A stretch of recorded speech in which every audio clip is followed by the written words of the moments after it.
Hello, and welcome to Family Folktales from the Nashville Public Library. I'm Susan Poulter, a librarian at the Main Library. Today's story is The 12 Huntsmen, a German tale from Andrew Lang's Green Fairy Book. Once upon a time, there was a king's son who was engaged to a princess whom he dearly loved. One day, as he sat by her side feeling very happy, he received news that his father was lying at the point of death and desired to see him before his end. So he said to his love, "Alas, I must go off and leave you, but take this ring and wear it as a remembrance of me, and when I am king, I will return and fetch you home." Then he rode off, and when he reached his father, he found him mortally ill and very near death.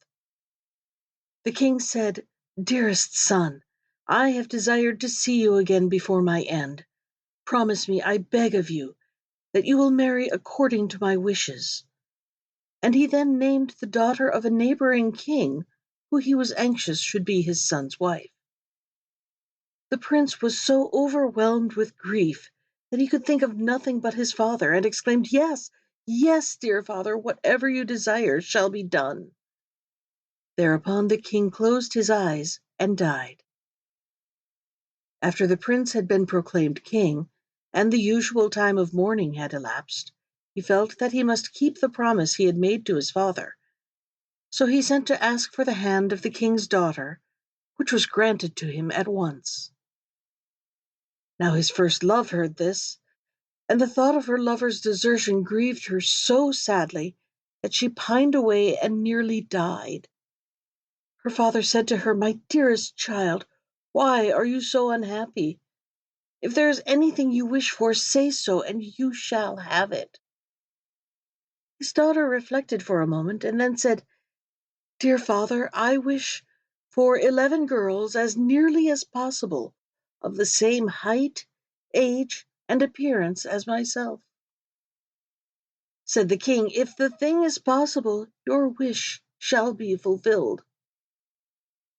And he had his kingdom searched till he found 11 maidens of the same height, size, and appearance as his daughter. Then the princess desired 12 complete huntsmen's suits to be made, all exactly alike, and the 11 maidens had to dress themselves in 11 of the suits, while she herself put on the 12th.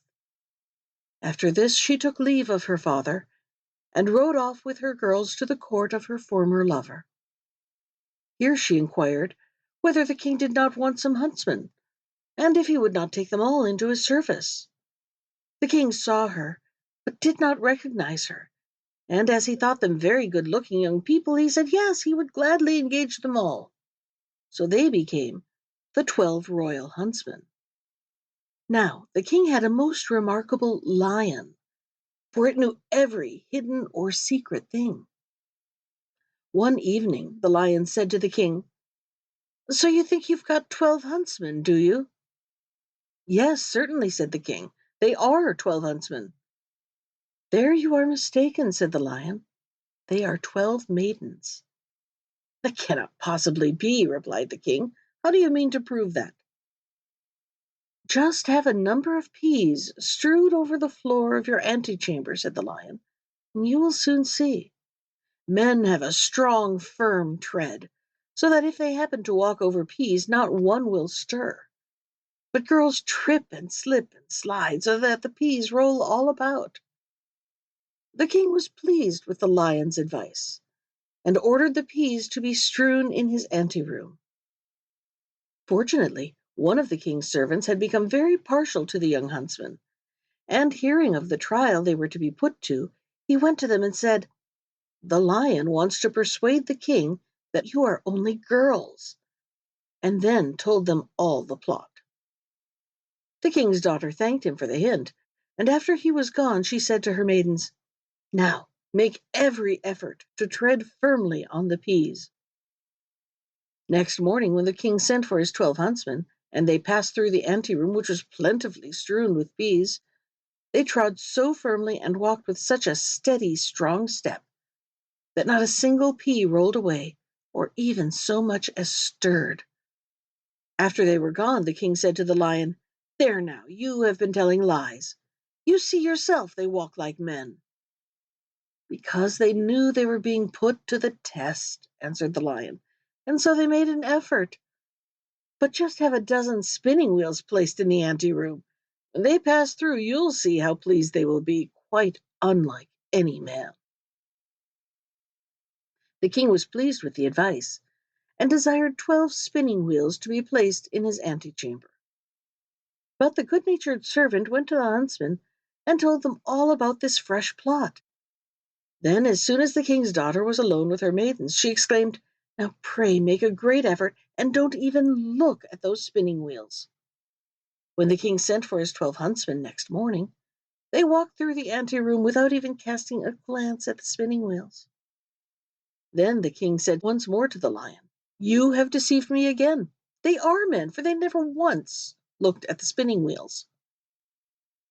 The lion replied, "They knew they were being tried, and they did violence to their feelings." But the king declined to believe in the lion any longer. So the 12 huntsmen continued to follow the king, and he grew daily fonder of them. One day, whilst they were all out hunting, it so happened that news was brought that the king's intended bride was on her way and might soon be expected. When the true bride heard of this, she felt as though a knife had pierced her heart, and she fell fainting to the ground. The king, fearing something had happened to his dear huntsman, ran up to help and began drawing off his gloves. Then he saw the ring which he had given to his first love, and as he gazed into her face, he knew her again, and his heart was so touched that he kissed her, and as she opened her eyes, he cried, "I am thine, and thou art mine, and no power on earth can alter that." To the other princess he dispatched a message to beg her to return to her own kingdom with all speed.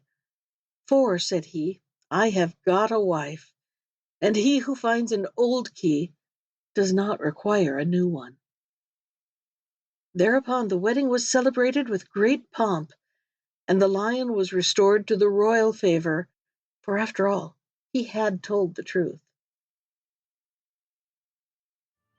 That was The 12 Huntsmen from Andrew Lang's Green Fairy Book.